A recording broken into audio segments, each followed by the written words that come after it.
Quick disclaimer, we are not investigative journalists. We simply read, watch, and listen to whatever we can to satisfy our curiosity while use this information to form our own personal opinions. Do not take this as investigative journalism. This is simply our own rabbit holes. Hello, friends, and get ready. We're going to talk about the docs, the crimes, and all the people involved. This is Crime and Chill.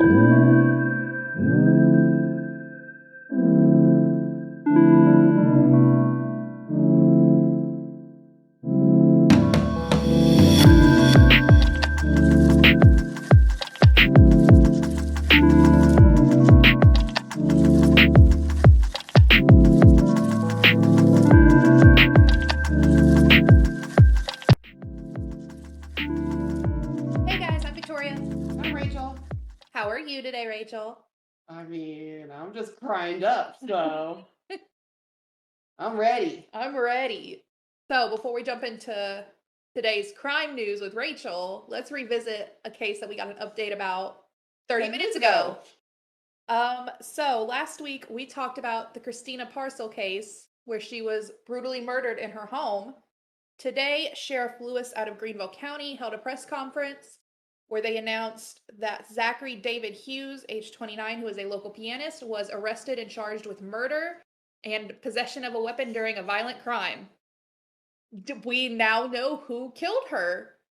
But why? Yeah, but why? So Rachel immediately started doing digging and immediately found his Facebook and his YouTube channel. This man went to Juilliard. Great piano player. Yeah, like completely so talented. And it sucks that somebody that talented could do something this horrible. And while I'm listening to the music, all I can envision is him walking around this apartment and the stabbing. It was like the music was, it was a Beethoven piece. Yeah. But it sounded like this was the music he would have been playing in his head as he's stabbing this woman. And I know I'm a sick person and I should go fucking get some therapy, but yeah. Therapy, it's expensive.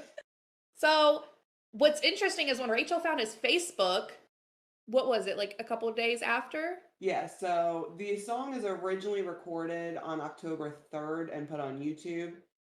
And on October 19th, he then places it on his Facebook page after not posting anything in August, September, October, 3 months. That was public, at least. Yeah, that was public. We're not friends. We're friends with murderers. But he captions it, the final word, ... The song that he's playing is a Beethoven song, but it even sounds like the final word.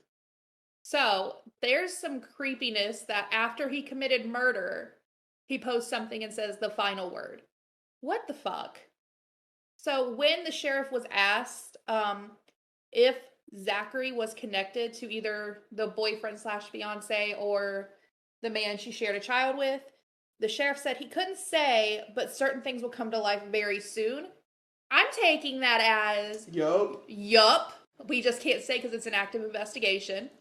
Both men were recently arrested. One has been released. Yeah. The baby daddy was arrested for child custody issues because back in October of 2020, a year prior, he had kidnapped his children and went to Italy. But he was in Italy at the time of the murder, so we knew he at least did not physically commit the murder. So that was like 100%. We knew he didn't physically do it. But there's been an ongoing custody battle for years. So I lean more towards it was baby daddy. You lean more towards the other way. I do. Now I don't know anymore because this completely threw off my fucking theory. The other guy wasn't as, so like, I'm sorry, when I think of a man who can run off to Italy, I'm thinking of a more sophisticated, it lines in more a line of, I'm going to talk to this man than the child pedophile or fucking weirdo. Yeah. But I'll see at the next update. So, for now, at least we now know who committed her murder. As far as who's being charged, we can't say, obviously, that he definitely did it until, innocent until proven guilty. He said he did it. Okay, well, good. He said he did it. Yeah, so he turned himself in. There's no motive, no connection, and no criminal history. And they said it in that order. Yeah.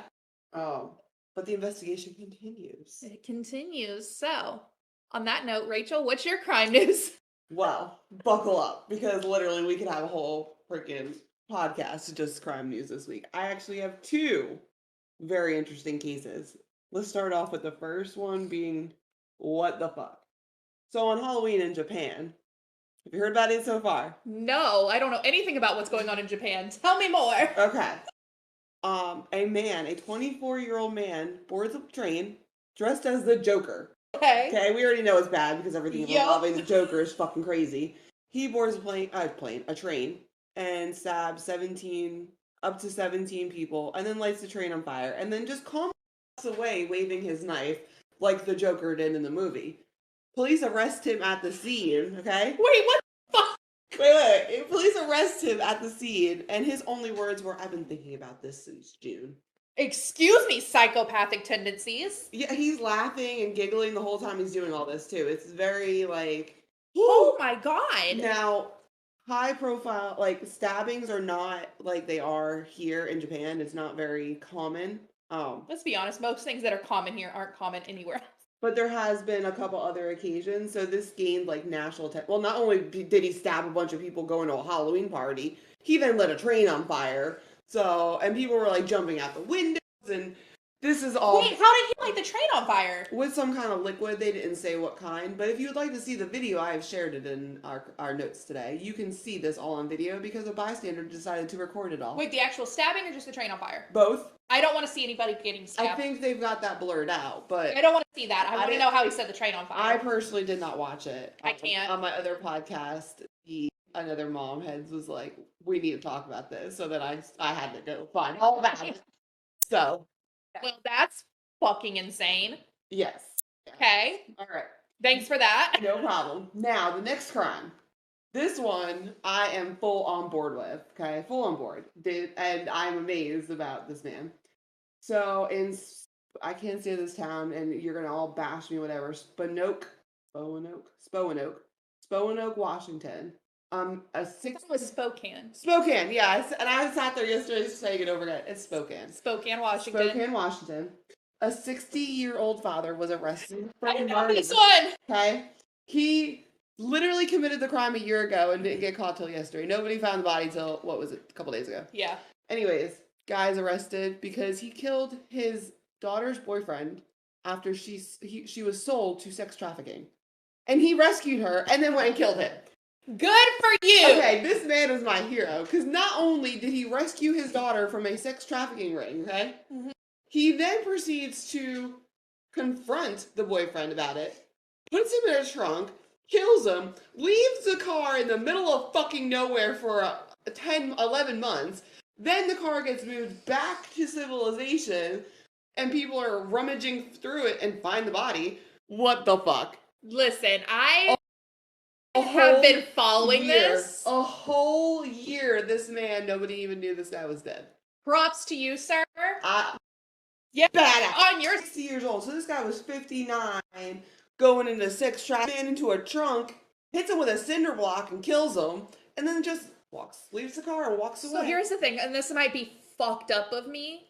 I seriously hope that the hitting with the cinder block didn't kill him and he was just locked in that trunk. No, there was more that happened. I'm sorry, but you did something fucking god awful. So he was hit in the head with a cinder block and then stabbed repeatedly. So he died. I mean, he was. But then after the homicide, the father drove the vehicle to a remote area in North Spokane County and abandoned the car, and the body laid inside. The body stayed there until last month. So for 10 or 11 months, this body was just chilling in the back of a car. The only person I feel bad for in this situation, obviously I don't think he should be charged with crime, but the poor person that drove the car and then found the body, because they had no idea there was a fucking body in the trunk. Nobody drives a car and assumes there's a fucking body in it. Okay, why were they taking the car? That's the part I don't understand. How did the car get moved back? Yeah, I don't know. That's the part where there's a lot of confusion around it because I've been highly following this case. I wonder if the dad started to be like, okay, like this is going on too long. They haven't even found the car yet. Let me get somebody to go get the car and move it. But the person who moved the car wasn't the person who found the body. Oh. That was two separate people. So the car was abandoned. Like, if the person moves the car, it's abandoned. Yeah. And then, like, pilfer, like, little thieves see this car hasn't been touched in, I think, a month at that point, and then starts rummaging through it and then finds the body. You know, that's kind of karma because you're trying to steal shit out of a car. Well, you found a body. Yeah. So how you gonna explain that? I was going through this car because I was gonna steal shit out of it, but I found a body. The person they had spoken to the person that was the one to find it. Her name was Amber Hellman and her boyfriend and a friend, and they were working outside and noticed the car had been left on the street for a while. They started poking around, and for some reason they decided to look in the trunk, and all I hear is, "There's a body." So they claim they weren't trying to steal anything, but Well, why are you? and you know, I like, mean, I can say honestly, like if I see a car parked somewhere and I notice it's been there a long time, I would go like kind of like just look to make sure like no somebody's not dead in there. yeah, But like I wouldn't be opening a trunk. no, I'd be calling the cops. Like, get this car out of the front of my yard. Like what the fuck? And it was her job, not her yard. Yeah, I mean, interesting. This man's my hero. I mean, if my child was sold to a sex trafficking ring, after I get them back, I'm gonna go fuck up whoever did that to me. Yup. And I think honestly, you got off easy. You just got murdered. You know, fuck you. You deserved it. Yeah, why would you sell your own girlfriend? People are fucking sick. They are fucking sick, and it's disturbing as to the amount of people that are sold into sex trafficking every year. Look it up. It's fucking insane. Oh yeah, but I highly suggest you don't fall down that hole because it's depressing. But I fall down that hole on the daily of reading about this because it's all over the fucking news constantly. But my God, yeah, Clay and I were talking about that case the other day, and I was like, yeah, this fucking dude is awesome. Fuck yeah. And he's like, yeah, go. I just love that he rescued his daughter. Yeah. Like, a freaking movie. Yeah. Like, if there was a crime movie to be made, this is the movie. Like, I could just see this man. I mean, I know 59 isn't really that old, but, like, what is this guy's background? Like, he had to be some kind of, like, I don't know, he had to have some kind of police training or something to go into, like, military training. That's what I was thinking. I was like, either he's former police or former military. Yeah, I mean. Because how the fuck did you infiltrate that so easily? And then how did that, yeah, that was my crime news for the week. Yeah, I have been following that second one highly. Well, now you need to go look into the train because there was a lot more to the train. But if I did all of the conversation about the train, we would be here all day. The train is psychotic.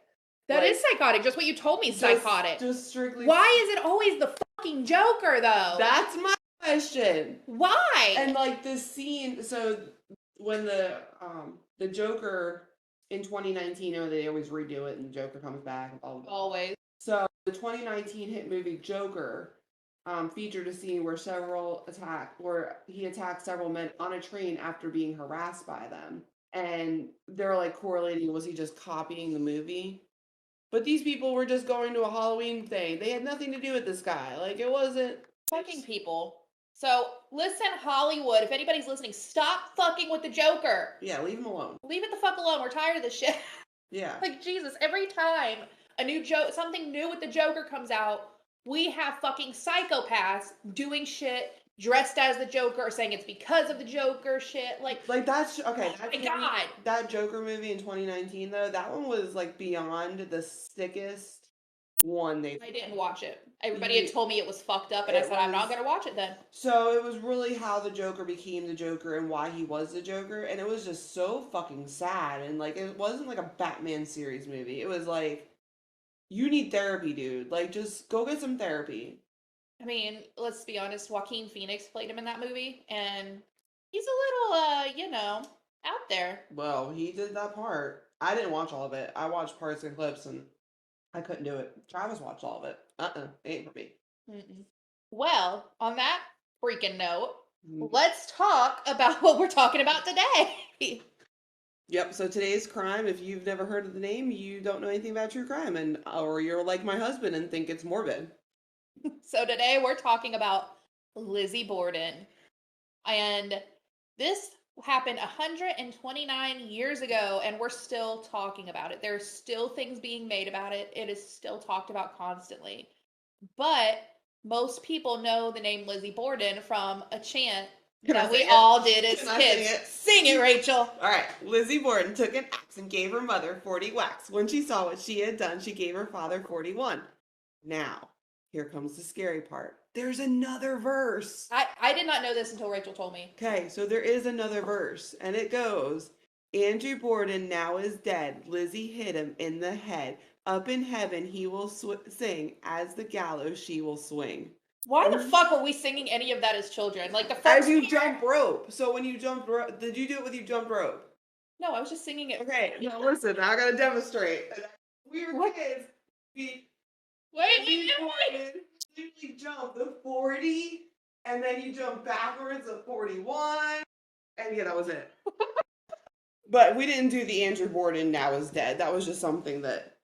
No, listen, I was doing bubblegum in a dish for jump rope, and I was just singing Lizzie Borden walking around my house like a fucking psychopath. Oh, I did that too. Bubblegum. Yeah, bubblegum in a dish. So that was bubblegum in a dish. How many pieces do you wish? Mine was just saying how many times I could jump. I was homeschooled. I didn't have friends. Yeah. So, in case if that's, I wonder if that's a normal thing everywhere or if it's just America. And if it is, we're fucked. Yeah, well, I mean, with it being an American case, I'm sure it is just, I'm sure they've heard of it, but it is an American case, although it sounds like something out of fucking England. It does. But, no, it was in the United States in Fall Rivers, Massachusetts. Victoria will not be saying that state because she can't say it. Fall Rivers is actually very beautiful. Actually, most of Massachusetts is very beautiful, but Fall Rivers to me is very, as much devastation when it comes to killings happen there. Yeah. It's very peaceful and like beautiful, serene looking. It is. So let's talk about Lizzie a little bit. Lizzie was 32 years old when her father and stepmother were brutally murdered in their home, like we said, in Falls River. They lived in just a pretty modest home without indoor plumbing. There was indoor plumbing at this time, just so you guys know. There was. And they had lots of money. But Andrew Borden was a cheapskate, apparently, and he was Mr. Krabs of 1892. There you go. So Lizzie and her sister lived with Andrew and the stepmother. And they were very church-going folks. You know, as you were in the 1800s. There was lots of talk about why this case was so profound and why it's still talked about today. And that's because Lizzie presented herself as a very prim and proper woman. Prim and proper. Well, that's good. So if I ever murder anybody, I don't have to worry about being blasted because I'm not prim nor am I proper. Nope. So Lizzie was accused of killing her father and stepmother on August 4th, 1892. She really did not stab them 41 or 40 times. That is just part of the nursery rhyme. They were hit with an axe repeatedly. Estimated between 11 on the father, I think, and 19 on the stepmother. Yeah, so there's a little bit more anger going into the stepmother is what everybody assumes. Let's go background of this. So we know Andrew Borden was a cheapskate. He didn't get him indoor fucking plumbing because he's a fucker, I guess. And he was giving the stepmom's family a bunch of fucking money. So Lizzie and her sister's mom had died. So 30 years prior, their mother was killed or died. I don't remember what happened. She died. Okay. So 30 years before this. So that means Lizzie was only 2 because she was 32 when this happened. And then, so at the time of the murder, the people in the home were Andrew Borden, the stepmother, Lizzie, and the maid. The maid said she had gone to lie down for whatever reason, but somehow was in the home and heard nothing. Okay, my question is, why is the maid laying down and the stepmother cleaning up the guest room? Yeah, like, isn't that what a maid does? Yeah. I don't understand that either. I'm just. And Andrew wasn't home when Abby, the stepmother, was killed. Yeah. He was out on a leisurely walk. A leisure stroll. Was out at a meeting with another family member. Yeah, so the uncle. Supposedly. So Lizzie's uncle, which was from her mom's side, had come into town and stayed the night there. But the uncle produced a very detailed alibi, and the cops were like, okay, you didn't do it. Then Lizzie's the only other person that was around other than the maid who was supposedly asleep or laying down with a headache in the maid's quarters or some shit, but heard nobody getting massacred with an axe. I'm sorry, I feel like that would make a lot of noise. Right? But she woke up from Lizzie screaming, "Come quick, father's dead." Did you say it so. So, I mean, she heard that, but she didn't hear. She testified she was on the third floor and she was cleaning windows from the testimony. What? Mhm. And you still heard nothing though. Mhm. No, bullshit. I call bullshit. Because supposedly the maid was like very protective of Lizzie, and there was talks of abuse from the father. Mhm. And I don't know if it was mostly towards Lizzie or if it was also towards her sister. But we do know Lizzie and her sister were very, very close. Even after she was tried and acquitted of killing her father, her Yeah. sister and her still lived together Or until their death. actually, not quite. There was an estrangement before their death, and Lizzie stayed where she was at, and the sister moved, and they hadn't talked in a couple years by the time they died. Well, But they died not long apart from each other. she went into a home. The other sister, Yeah. she went into a medical facility for Oh, what is kidney disease? renal failure. Yep. There you go. But yeah, they died very shortly together. Which is interesting. The So whole family's interesting, okay? Let's yeah, just start there. yeah, it's an insane case. So let's talk about the crime documentary watched. Because this is different than anything we've watched before for this. I don't think it's so much a crime as paranormal. Yeah, it was definitely more paranormal. So we watched The Curse of Lizzie Borden on Discovery Plus. It was just shy of 2 hours, but it had a lot in it and was just insane. So, Rachel, what are you rating it? A 4. I am glad I'm not alone. Okay. Oh, I was gonna give it a 2. this is the worst acting I've ever seen in my life. No, so here's the thing. I am a large believer in the paranormal. Oh, me too. That was Large believer fake. in all that. That was fake as shit. Mm-hmm. Also, even if it wasn't, you went in already with the intention of there was this Borden family curse and this evil entity. You can't go in with that fucking mindset because then anything that happens is gonna be this same thing. So how you can't know. Mm-mm. And there's been multiple investigations. So my favorite paranormal investigation of the Lizzie Borden house was done by a YouTube channel called Glam and Gore. I love that one. I love that one. Still, like, they deserve credit. Mm-hmm. But Or they did like, so she did like 2 years ago, she did a Halloween series where she went around to a bunch of different haunted places, talked about what happened. Some of it was some paranormal investigating. And these are people that don't do that. So I kind of trust, I understand it's YouTube and, you know, they probably played up a lot more for theatrics and for views. all right, but listen, that theatrics we watched on this Oh my movie God. was horrible. Yeah. I'll take the plate up. I feel it coming through. I can't sit in this chair. It's just too much energy. It's just too much energy. Yeah. Then, okay, so here's the thing with that documentary, okay?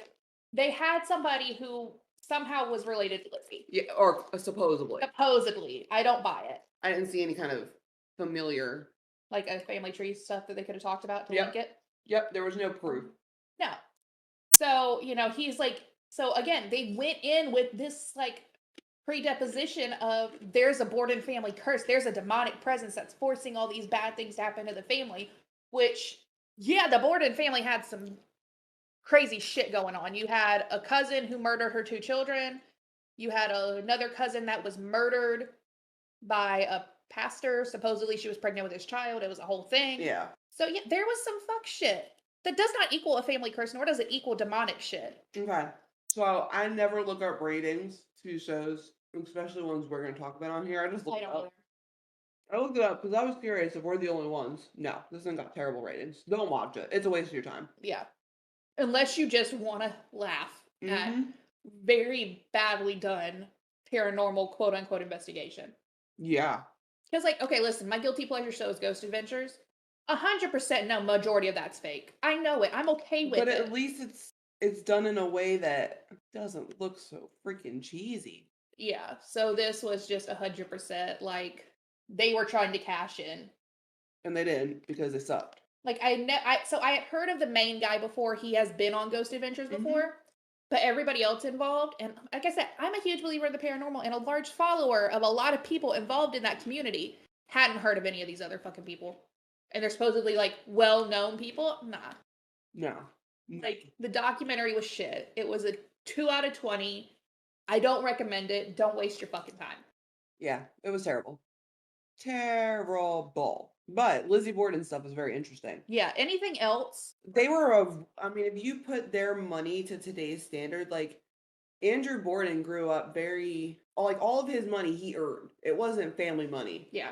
And so he really had every right to use it how he pleased. And when it was given to the stepmother's family, I could see the hurt on everything.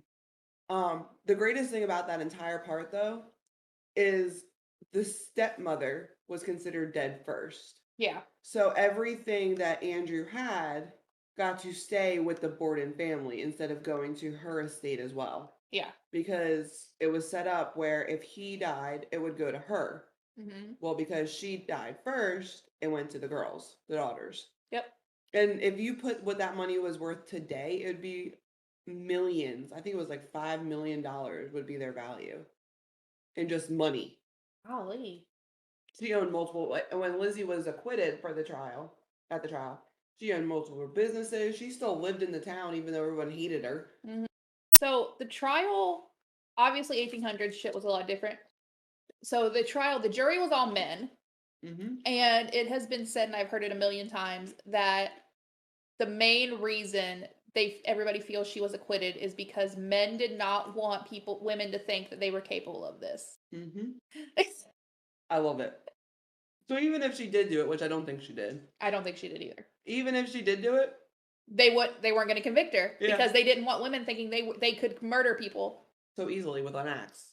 And then they tried saying that Lizzie was too small to wield an axe like that. I'm sorry, at 32 years old, I'll be 30 this week. I can pick up an axe and throw it around. I don't know if I can hit somebody 40 times. Oh, 20 times. Yeah. But good for you men for being fucking men in the 1800s. You go ahead, take the patriarchy on that one. Fucking men. So the 1800s men's were bullshit. Men are bullshit. And especially 1800s, because did you know, so this is off topic, but like they didn't want women riding trains for a long time because supposedly it would like affect our internal organs or some shit. Speaking else about women and not being able to do stuff, do you know back then when you were menstruating you couldn't cook because it would contaminate your food? Like, why did we take that away? I could get a whole week of not cooking because I'm menstruating. Back, please. Yeah. See, okay. Can because I'm menstruating and it will contaminate my food. To go back to the Glam and Gore investigation, like I said, I loved it. I very much more believe what they put out than I do anything about this other fucking documentary. We're just gonna pretend that doesn't exist because fuck it was bullshit. I didn't even watch it all the way through. I stopped. I made it all the way through. I didn't want to. I had it on. It was on. But I don't know where I stopped, but I was like, okay, it was horrible. So I made it all the way through, several times of pausing to just be like, what the fuck am I watching? But I made it through. You go, girl. But it took me probably 3 hours to watch something that was 2 hours because I was like, what the fuck? It was terrible. It was just ridiculous. Discovery Plus should be ashamed for even having that on there. Yeah. Because that's really probably one of the worst things I've ever watched. And I mean, I'm pretty understanding in giving, if the content's good but the recordings are bad. Yeah. I'm okay. Everything about this was shit. Everything. The acting of like the reenactments, everything was shit. So in the Glam and Gore investigation, though, they did like a spirit box session and they had shit come through saying that it was the uncle. Before that, I've always thought it was the uncle. Not that I don't think Lizzie wasn't capable.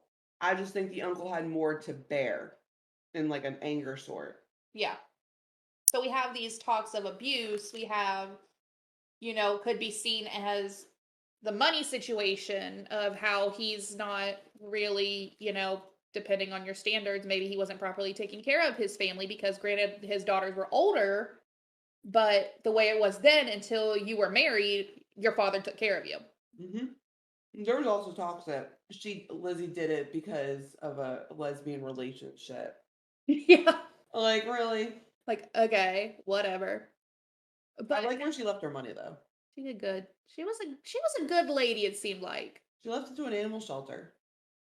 I mean, something I would do. I thought it was nice. I mean, she left more than just to an animal shelter, but it was like she was worth $5 million in today's standard. She left 600,000 to an animal rescue. Oh, that's Which, in nice. today's standard, it was really only 30,000, but today's standard it would be 600. Mm-hmm. And she left money for perpetual care of her father's grave, but not her stepmother's. Fuck the stepmom. So, pretty much to wrap shit up, my theory is the uncle did it. I think Lizzie knew he was going to do it and didn't stop it. But I don't think she knew he was going to kill her father. I think she knew he was going to kill his stepmother and was completely fine with it. And then he hauled off and also killed Andrew. And I don't think she knew about that portion of it. So I think as far as that goes, I think she really did care about her dad. But fuck her stepmom is her thing. Because like you said, he was giving a bunch of fucking money to her and her family, but wouldn't give them indoor plumbing. Which I'd be pissed about, let's be honest. I need to know what this argument was over a party for actress Nance O'Neill. Who's that? I don't know. That's what caused Emma to move out of the house and never see her sister again.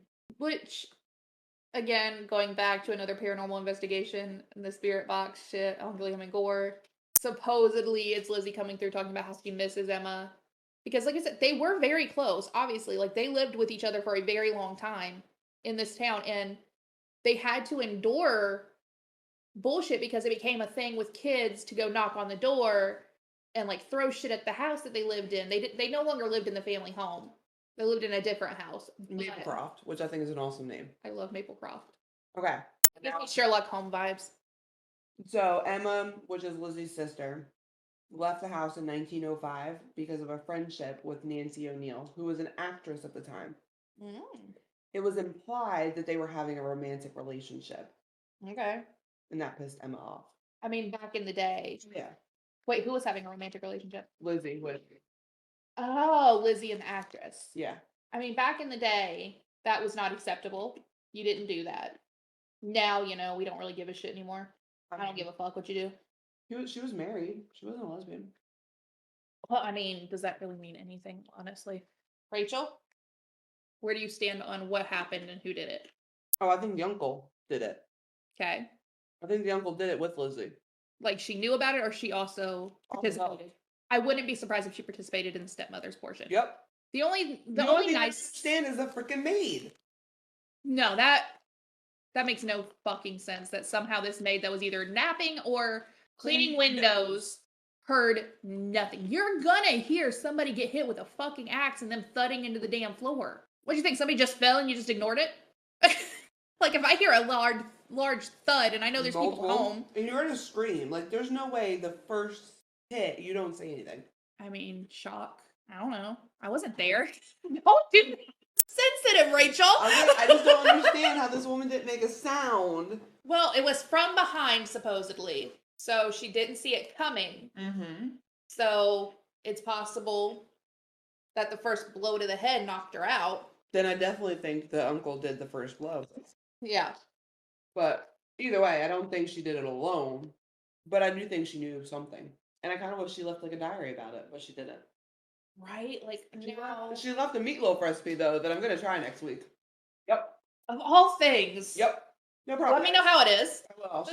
It's not like now where, and even now, let's be honest, some camera qualities are shit, because how the fuck can we not make out a positive identification on somebody robbing a bank? But, That's because security cameras and people are cheap. You can get a security camera like that one, and I can get the detail of everything. I love it. So, anything else to add? No. All right. So, we would love to hear your thoughts. So, make sure to join our Facebook group, Crime and Chill Fam, to come tell us who you think did it and what happened in this case. And I'll share the meatloaf recipe, and everybody who makes it should take a picture and send it to me.